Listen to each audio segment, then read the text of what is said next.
Hello, ಎಲ್ಲರಿಗೂ ಶುಭೋದಯ. ಇವತ್ತು 28 ಮಾರ್ಚ್ 2024. ರಾಹು ನಮ್ಮ ಕಲಿಯುಗದ ರಾಜ, ಖರ್ಜೂರ ತಾಜ ಅಂತ ಟೈಟಲ್ ಕೊಟ್ಟಿದ್ದೇನೆ. ಅದರರ್ಥ ರಾಹು ಕಲಿಯುಗದಲ್ಲಿ ರಾಜನ ಕೆಲಸ ಮಾಡ್ತಾ ಇದ್ದಾನೆ ಅಂತ ಅರ್ಥ. ಸಾಮಾನ್ಯವಾಗಿ ರಾಹು ಮತ್ತು ಕೇತುವನ್ನು ಛಾಯಾಗ್ರಹ ಅಂತ ಕರೀತಾರೆ. ರಾಹು ಬಗ್ಗೆ ಸಾಕಷ್ಟು ವಿಡಿಯೋಗಳನ್ನು ಹಾಕಿದ್ದೇನೆ. ಅದನ್ನೆಲ್ಲ ಕಂಬೈನ್ ಮಾಡಿದರೆ ನಿಮಗೆ ಅರ್ಥ ಆಗ್ತದೆ ಅಂತೇಳಿ. ಆದರೆ ನಾನು ರಾಹುವನ್ನು ಕಲಿಯುಗದ, ನಮ್ಮ ವೇದಿಕ್ ಜ್ಯೋತಿಷ್ಯದ, ನಮ್ಮ ಹಿಂದಿನ ಮೈಥಾಲಜಿಯ ತಾಜಾ ರಾಜ ಅಂತ ಕರಿತೇನೆ. ನೀವೇನೇನುತ್ತೀರೋ ನನಗೆ ಗೊತ್ತಿಲ್ಲ. ನಾನು ಹೇಳಿರೋದಕ್ಕೆ ಒಂದು ಅರ್ಥ ಉಂಟು. ನಾನು ಸರಿಯಾಗಿ ಜಾತಕಗಳನ್ನು ವಿವರಣೆ ಮಾಡುವಾಗ ಹಿಕ್ಕಿದಂಥ ಕೆಲವೊಂದು ಮುಖ್ಯ ಪಾಯಿಂಟ್ಸ್. ರಾಹು ನಿಮ್ಮ ಜಾತಕದಲ್ಲಿ ಚೆನ್ನಾಗಿದ್ದರೆ ನಿಮಗೆ ಐಶ್ವರ್ಯಕ್ಕೆ ಯಾವ ಕುಂದುಕೊರತೆಯೂ ಇಲ್ಲ ಅಂತ ಹೇಳ್ಬೋದು. ಒಂದೇ ರಾತ್ರಿಯಲ್ಲಿ, ಅಂದರೆ ರಾತ್ರಿ ಬೆಳಗಾಗೋದ್ರಲ್ಲಿ ನೀವು ಬಹುದೊಡ್ಡ ಶ್ರೀಮಂತರಾಗ್ತೀರಿ. ಕೆಲವರಿಗೆ ಏನಾಗ್ತದೆ ಅಂದರೆ 5 ಕೋಟಿ ಲಾಟ್ರಿ ಸಿಗ್ತದೆ ಅಂತ. ಇನ್ನು ಕೆಲವರಿಗೆ ಕೌನ್ ಬನೆಗ ಕರೋಡಪತಿಯಲ್ಲಿ 6-7 ಕೋಟಿ ಜಯ ಸಿಗ್ತದೆ. ಇನ್ನು ಕೆಲವರಿಗೆ ಇಂಡಿಯನ್ ಐಡಲಲ್ಲಿ ಒಂದು ಕಾರು 20 ಲಕ್ಷ 25 ಲಕ್ಷ ಕ್ಯಾಶ್ ಸಿಗ್ತದೆ. ಹೀಗೆ ಪ್ರತಿಯೊಬ್ಬರಿಗೂ ಅವರದ್ದೇ ಆದ ಒಂದು ಹಣೆ ಬರಹ. ಇದಕ್ಕೆ ಪೂರ್ವಜನ್ಮದ ಪುಣ್ಯ ಫಲ ಬೇಕು. ಪೂರ್ವಜನ್ಮದ ಪುಣ್ಯ ಫಲ ನೀವು ಹೇಗೆ ಮೆಜರ್ ಮಾಡ್ತೀರಾ? ಪಂಚಮ ಸ್ಥಾನದಲ್ಲಿ ನಿಮ್ಮ ಜಾತಕದಲ್ಲಿ ಲಗ್ನದಿಂದ, ರಾಶಿಯಲ್ಲ, ಲಗ್ನದಿಂದ ಪಂಚಮ ಸ್ಥಾನವನ್ನು ನೋಡಿಕೊಳ್ಳಿ. ಅಲ್ಲಿ ನಿಮಗೆ ಪಂಚಮ ಸ್ಥಾನ ಪೂರ್ವ ಪುಣ್ಯ ಸ್ಥಾನ, ಪಂಚಮ ಸ್ಥಾನ ಹೈಯರ್ ಎಜುಕೇಷನಿನ ಸ್ಥಾನ, ಪಂಚಮ ಸ್ಥಾನ ಒಳ್ಳೆ ಕ್ರಿಯೇಟಿವಿಟಿಯ ಸ್ಥಾನ. ಆಯಿತಾ? ನಮ್ಮ ಜಾತಕದಲ್ಲಿ 12 ಮನೆಗಳಿವೆ. ಅವುಗಳಲ್ಲಿ ತ್ರಿಕೋಣ ಸ್ಥಾನಗಳಾದ 1, 5, 9ನೇ ಮನೆಗಳು ನಿಮ್ಮ ವಿದ್ಯಾಭ್ಯಾಸಗಳಿಗೆ 1ನೇ ಮನೆ ತನುಭಾವ, ನಿಮ್ಮ ಗುಣಕ್ಕೆ, ವ್ಯಕ್ತಿತ್ವಕ್ಕೆ. ಆಮೇಲೆ 5ನೇ ಮನೆ ಹೈಯರ್ ಎಜುಕೇಷನ್ನಿಗೆ, ಈಗ ತಾನೇ ಹೇಳಿದ್ದೇನೆ. ಆಯಿತಾ? 9ನೇ ಮನೆ ಫಾರಿನ್ ಟೂರ್ಸ್ ಆ್ಯಂಡ್ ಎಜುಕೇಷನಿಗೆ, ಹೈಯರ್ ಎಜುಕೇಷನಿಗೆ ಕಾರಕ ಅಂತ. ಆದರೆ ಇಲ್ಲಿ ರಾಹು ಇದ್ದರೆ ನಮಗೆ ಅಷ್ಟೊಂದು ಕಂಫರ್ಟ್ ಝೋನ್ ಅಂತೇಳಿ ಅನಿಸೋದಿಲ್ಲ. ಯಾಕೆ? ರಾಹು 5ನೇ ಮನೆಯಲ್ಲಿ ಇದ್ದರೆ ಸರ್ಪಶಾಪ ಅಂತ ನಾವು ಸೌತ್ ಕೇಂದ್ರದವರು ಕರಿತೇವೆ. ಮಕ್ಕಳಿಗೆ ಹುಕ್ಕಳ ಬಳ್ಳಿ ಸುತ್ತಿ ಹೊಟ್ಟೆಯಲ್ಲೇ ಸತ್ತು ಹೋಗ್ತವೆ. ಹಿಂದಿನ ಕಾಲದಲ್ಲಿ ಡಾಕ್ಟ್ರ್ ಕರೀಲಿಕ್ಕೆ 1-2 ಗಂಟೆ 3 ಗಂಟೆ ಬೇಕಾಗುತ್ತೆ. ನಾನಂತೂ ಅದು ನಮ್ಮ ತಂದೆ ಜೊತೆ 2.5 ಕಿಲೋಮೀಟರ್ ನಡ್ಕೊಂಡು ಹೋಗಿ ಹೊಳೆ ದಾಟಿ, ಆವಾಗ ಹೊಳೆ ದಾಟೋದಕ್ಕೂ ನೀರು ಬರ್ತಾ ಇಳ್ತಾ ನೋಡ್ಕೋಬೇಕಾಗುತ್ತೆ. ಭರ್ತವಾಗಿದ್ದರೆ ಈಜ್ಕೊಂಡು ಹೋದ್ದು ಉಂಟು. ರಾತ್ರಿ 12:30 ಗಂಟೆಗೆ ಈಜ್ಕೊಂಡು ಹೋಗಿರೋದು ಉಂಟು. ಕೆಲವು ಬಾರಿ ಭೂತದ ಇದಾಗುವುದು ಉಂಟು, ಯಾವುದೋ ನಮಗೆ ಭೇಟಿಯಾಗುವುದು ಉಂಟು. ಇದೆಲ್ಲ ಕಷ್ಟ ತಿಳಿದವರಿಗೆ ಗೊತ್ತು. ಜನಸಂಖ್ಯೆ ಜಾಸ್ತಿ ಆದ ತಕ್ಷಣ ಭೂತ ಎಲ್ಲ ಓಡಿ ಹೋಯಿತು ಅಂತ. ಆಯಿತಾ? ಸೊ ಈಗ ಸಿಸೇರಿಯನ್ ಇಮಿಡಿಯೇಟ್ಲಿ ಹೇಳ್ತಾರೆ ಸಿಸೇರಿಯನ್. ಮೊನ್ನೆ ಒಬ್ಬರು ನನ್ನ ಹತ್ರ ಹೇಳ್ತಾ ಇದ್ದಾರೆ, ಹೌದು ಸರ್ ನೀವು ಹೇಳಿದ್ದು ಕರೆಕ್ಟು, ಆ್ಯಕ್ಚುಲಿ ಸಾಯುವ ಪರಿಸ್ಥಿತಿಯಲ್ಲಿ ಇದೆ, ಸಿಸೇರಿಯನ್ ಇಮಿಡಿಯೇಟ್ಲಿ ನೀವು ಮಾಡಿಸ್ಬೇಕಾಗತ್ತೆ ಅಂದ್ಕೊಂಡು ನಾವು ಸಿಸೇರಿಯನ್ ಮಾಡಿದರೆ ಗಂಡು ಮಗು ಉಳಿತಾ ಆಯಿತು. ಈಗ ಗಂಡು ಮಗು ಉಳಿತಾ ಅಂತ ಖುಷಿ ಪಡ್ತಾರೆ. ಆಮೇಲೆ ಅಯ್ಯೋ ಗಂಡು ಮಗು ಓಡಿ ಹೋದ, ಒಂದು ಹೆಣ್ಣಿನ ಕಟ್ಕೊಂಡು ಓಡಿ ಹೋದ ಅಂತ ಹೇಳಲಿಕ್ಕೆ ಶುರು ಮಾಡ್ತಾರೆ. ಎಲ್ಲ ನಾಟಕವನ್ನು ನಾನು ನೋಡಿದ್ದೇನೆ. ಆಯಿತಾ? ಇನ್ನು ಉಪಚಯ ಮನೆಗಳಾದ, ಅಂದರೆ ಉಪಚಯ ಅಂದರೆ ಏನು? ಅಭಿವೃದ್ಧಿ ಇರುವಂಥ ಮನೆ. ಈಗ 3ನೇ ಮನೆ ಉಪಚಯ ಸ್ಥಾನ. 3, 6, 10, 11 ಅಭಿವೃದ್ಧಿಗೊಳ್ಳುವಂಥ ಮನೆ ಅಂತ. 3ನೇ ಮನೆ 2ನೇ ಮನೆಗೆ 2ನೇ ಮನೆ. Okay. 3rd action, initiative, weapons, enemies, action, copulation, actions needed for growth. Okay. ಅದೇ 6ನೇ ಮನೆ 6th sins. Okay. Punishment and hard work. 6ನೇ ಮನೆ ಋಣ, ರೋಗ, ರಿಪು ಅಂತೇವೆ, ಸಿಂಪಲ್. 10ನೇ ಮನೆ ಪ್ರೊಫೆಷನ್, ವೃತ್ತಿ, ಸೋಷಿಯಲ್ ಆ್ಯಕ್ಟಿವಿಟಿ, ಕರ್ಮಯೋಗ, ಕರ್ಮದ ಸ್ಥಾನ. 11ನೇ ಮನೆ 6ನೇ ಮನೆಗೆ 6ನೇ ಮನೆ fulfilment of desires and gains fruits etcetera. 6ನೇ ಮನೆಗೆ 6ನೇ ಮನೆ ಅಂದರೆ ಋಣ ರೋಗ ರಿಪು, ಮಾವನ ಮನೆ ಕೂಡ ಆಯಿತಾ. ಸೊ ಇಲ್ಲಿ ರಾಹು ಇದ್ದರೆ ಅತಿ ಉತ್ತಮ ಫಲಗಳನ್ನು ಕೊಡಲಿಕ್ಕೆ ಇದ್ದಾನೆ ನೋಡಿ. 3ನೇ ಮನೆ ರಾಹು ಭಾಳ ಒಳ್ಳೆಯದಂತೇವೆ. 6ನೇ ಮನೆ ರಾಹು ಅವರಿಗೆ ಶತ್ರು ಇಲ್ಲ, ಸಾಲವಿಲ್ಲ, ರೋಗವಿಲ್ಲ ಅಂತೇವೆ ಆಯಿತಾ. ಹಾಗೆ 3ನೇ ಮನೆಯಲ್ಲಿ ಬೇರೆ ಗ್ರಹಗಳು ಶನಿ, ಮಂಗಲ್ನ ಆ್ಯಕ್ಚುಲಿ ಅವನ ಮನೆಯೇ ಕಾರಕ. ಓಕೆ, ಕರೇಜಸ್, ಧೈರ್ಯದ ಮನೆ. ರಾಹು 3ನೇ ಮನೆಯಲ್ಲಿ ಇರುವಾಗ ಅವರ ಕಮ್ಯುನಿಕೇಷನ್ಸ್ ಅತಿ ಉತ್ತಮವಾಗಿದೆ. ಒಡ ಕಮ್ಯುನಿಕೇಷನ್ ಮಾತಾಡ್ತಿರ್ತಾರೆ, ಅರಳು ಹೊಟ್ಟಿದಾಗೆ ಮಾತಾಡ್ತಾ ಇರ್ತಾರೆ, ಭಾಳ ಫೇಮಸ್ ಆಗ್ತಾರೆ, ಕಮ್ಯುನಿಕೇಷನ್ ಮಾಸ್ಟರ್ಸ್. ಸೊ ಅದರಿಂದ ಅದೊಂದು ಧೈರ್ಯದ ಮನೆ. ರಾಹು ಇದ್ದರೆ ಕಮ್ಯುನಿಕೇಷನ್ಸ್, ಆದರೆ ವಿದ್ಯಾ ಮಾಯಾ, ಯಾಕಂದರೆ ಇಲ್ಯೂಷನ್ ಪ್ಲಾನೆಟ್ ಅವ. ಸೊ ಅದರಲ್ಲಿ ಸ್ವಲ್ಪ ಜಾಗ್ರತೆ ಇರಬೇಕಾಗುತ್ತೆ. ಓಕೆ, ಅಭಿವೃದ್ಧಿ ಕಾಣುವಂಥ ಮನೆ ಕಾಣ್ತಾರೆ, ಆ್ಯಕ್ಚುಲಿ ಕಾಣ್ತಾರೆ. ಇದು ಹಾಬೀಸಿನ ಮನೆ ಆಲ್ಸೋ. ತರವಾರು ಹಾಬೀಸ್ನಲ್ಲಿ ಪ್ರಖ್ಯಾತರಾಗೋ ಸಾಧ್ಯತೆ ಉಂಟು.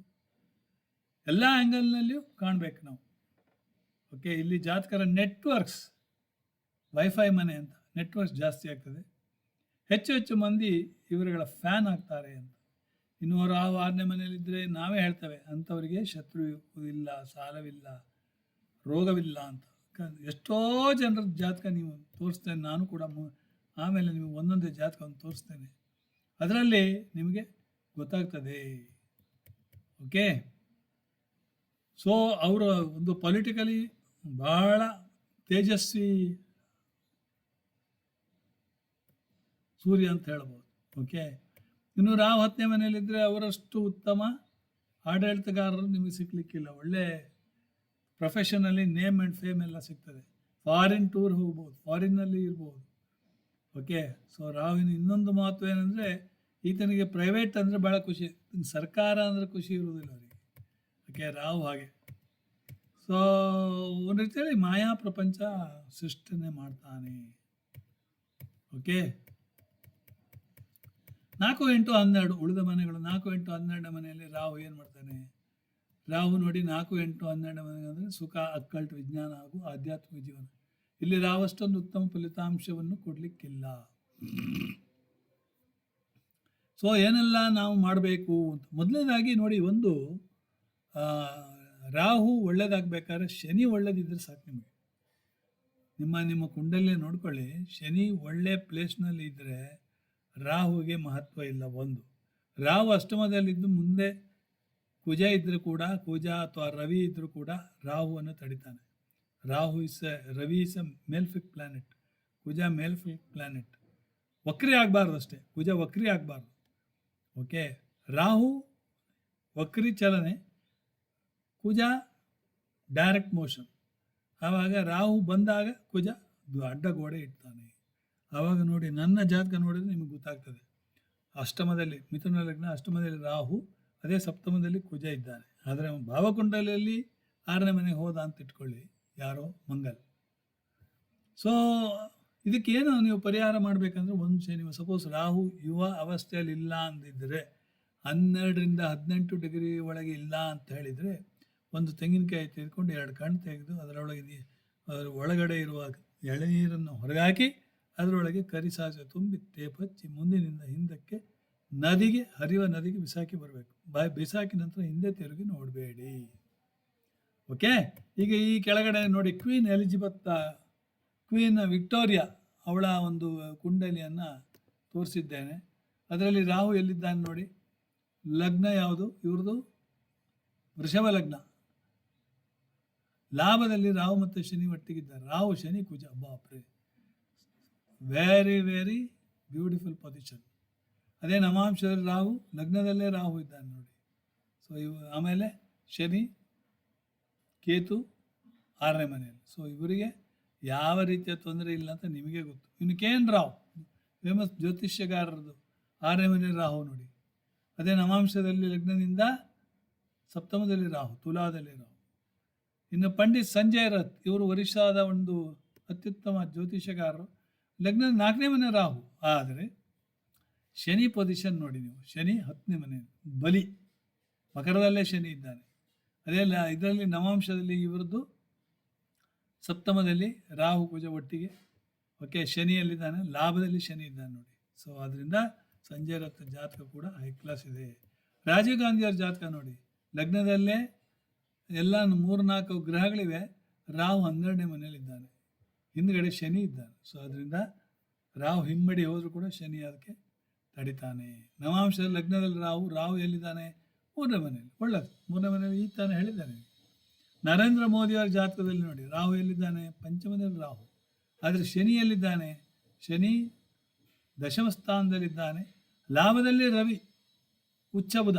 ಸೊ ಅದರಿಂದ ಇವರಿಗೇನು ತೊಂದರೆ ಇಲ್ಲ. ಅದೇ ನವಾಂಶದಲ್ಲಿ ಲಗ್ನದಿಂದ 2ನೇ ಮನೆಯಲ್ಲಿ ರಾಹು ಶುಕ್ರ ಇದ್ದಾನೆ. ವ್ಲಾಡಿಮಿರ್ ಪುಟಿನ್ ಇವ್ರದ್ದು ನಂದೇ date of birth 7th October 1952. ಇವರು ಹುಟ್ಟಿದ ಬೆಳಿಗ್ಗೆ 9:15 ಲೆನಿನ್ಗ್ರಾಡಲ್ಲಿ. ತುಲಾ ಲಗ್ನ, ಇಲ್ಲಿ ಶನಿ ರವಿ ಒಟ್ಟಿಗೆ 12ನೇ ಮನೆಯಲ್ಲಿ. ರಾಹು ಎಲ್ಲಿದ್ದಾನೆ ನೋಡಿ? 4ನೇ ಮನೆಯಲ್ಲಿ ರಾಹು. ಸೊ ಇವರಿಗೂ ಕೂಡ ನವಾಂಶದಲ್ಲಿ ಎಲ್ಲಿದ್ದಾನೆ? ಲಗ್ನ ಮಕರ ಲಗ್ನ, ರಾಹು ಅಷ್ಟಮದಲ್ಲಿ ಶನಿ ಜೊತೆಗೆ ನೋಡಿ, ಅಷ್ಟಮದಲ್ಲಿ ಒಳ್ಳೆಯದೇ ಆಯಿತಾ. ಹಿಂದ್ಗಡೆ ರವಿ ಇದ್ದಾನೆ ನೋಡಿ, ರಾಹು ರವಿ ತಡೆ ಗೋಡೆ ಇದ್ದಾಗೆ ಆಯಿತಾ. ಇಂದಿರಾ ಗಾಂಧಿಯವ್ರ ಜಾತಕ ನೋಡಿ, ಲಗ್ನದಿಂದ 6ನೇ ಮನೆಯಲ್ಲಿ ರಾಹು ಇದ್ದಾನೆ, ಕೇಳೋದೇ ಬೇಡ. ಓಕೆ, ಅದೇ ರೀತಿ ಲಾಲ್ ಬಹದ್ದೂರ್ ಶಾಸ್ತ್ರೀಯ ಜಾತಕ ನೋಡಿ, ಲಗ್ನದಿಂದ 3ನೇ ಮನೆಯಲ್ಲಿ ರಾಹು ಗುರು, ಒಳ್ಳೆಯದು, ಕೇಳೋದೇ ಬೇಡ. ಸುರೇಂದ್ರ ಉಪಾಧ್ಯ ಇಲ್ಲಿ ಹಾಕಿದ್ದೇನೆ. ಸೊ ಬ್ರಹ್ಮ ವಿಷ್ಣು ಮಹೇಶ್ವರನನ್ನು ನೀವು ನೋಡ್ಕೋಬೇಕಾಗತ್ತೆ, ವೀನಸ್ ಮೂನ್ ಕೇತು ನನ್ನ ಜಾತಕದಲ್ಲಿ. ಒಟ್ಟಾರೆ ಪೂರ್ವಜನ್ಮದ ಪಾಪ ಅಲ್ಲ, ಪುಣ್ಯ ಕರ್ಮಗಳಿಗೆ ಶನಿ ಮಹಾರಾಜನೇ ಕಾರಣ. ಅದನ್ನು ನಿಮ್ಮ ಜಾತಕದಲ್ಲಿ 3, 6, 8, 12ನೇ ಮನೆಯಲ್ಲಿ ಶನಿ ಇದ್ದಲ್ಲಿ ಅದು ನಿಮಗೆ ಭಾಳ ಒಳ್ಳೆಯ ಪರಿಸ್ಥಿತಿ. ರಾಹುವಿನನ್ನು ಕೇಳುವುದೇ ಬೇಡ. ಓಕೆ, ಸೊ ಆವಾಗ ನನ್ನ ಇದು ಜಾತಕದಲ್ಲಿ ಶನಿ 4ನೇ ಮನೆಯಲ್ಲಿ ಇದ್ದು 10ನೇ ಮನೆ ನೋಡ್ತಾ ಇದ್ದಾನೆ. ಆದ್ದರಿಂದ ನನಗಿಂತ ಕೆಳದರ್ಜೆಯವರ ಎಲ್ಲರೂ ನನಗೆ ಸ್ನೇಹಿತರೆ. Class 4 employees, Shani coolies, class 4 employees ಕೂಡ ನನಗೆ ಭಾಳ ಎಲ್ಲರೂ ಹೊಗಳ್ತಾ ಇರ್ತಾರೆ. ಓಕೆ, ಸೊ ಇದೆಲ್ಲ ನಿಮಗೆ ಯಾಕೆ ಹೇಳಿದ್ದೇನೆ ಅಂದರೆ, ರಾಹುವನ್ನು ನೋಡಬೇಕಾದ್ರೆ ನೀವು ಬೇರೆ ಗ್ರಹಗಳನ್ನು ನೋಡಬೇಕಾಗುತ್ತೆ. ಸುಮ್ಮನೆ ಮಕ್ಕಿ ಅಂತೇಳಿ ಮಾಡಬಾರ್ದು. ಓಕೆ, ಸೊ ಕರ್ಮ ಒಳ್ಳೆದಿದ್ದರೆ ನಿಮಗೆ ಭಾಳ ಚೆನ್ನಾಗಿ. ಸಪೋಸ್ ಕರ್ಮಸ್ಥಾನದಲ್ಲಿ ಶನಿ ಇದ್ದರೆ ಅಂಥವರಿಗೆ ರಾಹು ನೋಡೋ ಅವಶ್ಯಕತೆ ಇಲ್ಲ. ಓಕೆ, ಸೊ ಆದ್ದರಿಂದ ಯು ಶುಡ್ ಸಿ. ಆ್ಯಕ್ಚುಲಿ ಕಲಿಯುಗದಲ್ಲಿ ಶನಿಯನ್ನೇ ಈಶ್ವರ ತನ್ನ ದೂತನನ್ನಾಗಿ ಕಳಿಸಿದ್ದಾನೆ. ಶನಿಯೇ ಈಶ್ವರ, ಶನೇಶ್ವರ ಅಂತ ಕರಿತೇವೆ. ಅದನ್ನು ನೀವು ಕಲಿಯುಗದಲ್ಲಿ ಹನುಮಾನ್ ಚಾಲಿಸ ಹೇಳ್ತಾ ಇದ್ದರೆ, ಹನುಮಂತನಿಗೂ ಕುಜನಿಗೂ ಶನಿಗೂ ಏನೂ ರೆಮಿಡಿ ಮಾಡುವ ಅವಶ್ಯಕತೆ ಇಲ್ಲ. ಓಕೆ, ಒಬ್ಬರ ಜಾತಕ ನೋಡಿದೆ ನಾನು, ಮಿಥುನ ಲಗ್ನದಲ್ಲಿ ಶನಿ ಯೋಗಕಾರಕನಾಗಿ 9ನೇ ಮನೆಯಲ್ಲಿ ಕೂತಿದ್ದಾನೆ. ಆದರೆ ಅವರಿಗೆ ಗೋಚಾರದ ರಾಹು ಅದೇ ಮಿಥುನ ಲಗ್ನಕ್ಕೆ ಬಂದು ರಾಹುವಿನ ಪಂಚಮ ದೃಷ್ಟಿ 9ನೇ ಮನೆಯಲ್ಲಿ ಶನಿ ಮೇಲೆ ಬಿದ್ದು ಅವರನ್ನು ಕಳ್ಳನನ್ನಾಗಿ ಮಾಡ್ತೀವಿ. ಇಂಥ ಒಂದು ಅವಸ್ಥೆ ಗೊತ್ತಾ. ಅದರಿಂದ ಶನಿ ಮಹಾರಾಜ ನಿಮಗೆ ಆಶೀರ್ವಾದ ಮಾಡಿದಲ್ಲಿ ನಿಮಗೆ ಎಲ್ಲ ಉಳಿದ ಗ್ರಹಗಳು, ಶುಕ್ರ, ಚಂದ್ರ, ಬುಧ ಎಲ್ಲ, ರಾಹು, ಕೇತು ಎಲ್ಲ ನಿಮ್ಮನ್ನು ಆಶೀರ್ವಾದ ಮಾಡ್ತಾರೆ ಅಂತ ನಾನು ಹೇಳ್ತೇನೆ. ಓಕೆ, ಸೊ ಇದಿಷ್ಟು ರಾಹುವಿನ ಬಗ್ಗೆ ಇನ್ನಷ್ಟು ವಿವರಗಳನ್ನು ನಾನು ಕೊಟ್ಟಿದ್ದೇನೆ. ಸೊ ದಯವಿಟ್ಟು ಇದನ್ನು ಮತ್ತೆ ಎಲ್ಲರೂ ಫಾರ್ವರ್ಡ್ ಮಾಡಿ. ಒಳ್ಳೆಯದಾಗಲಿ. Thank you very much.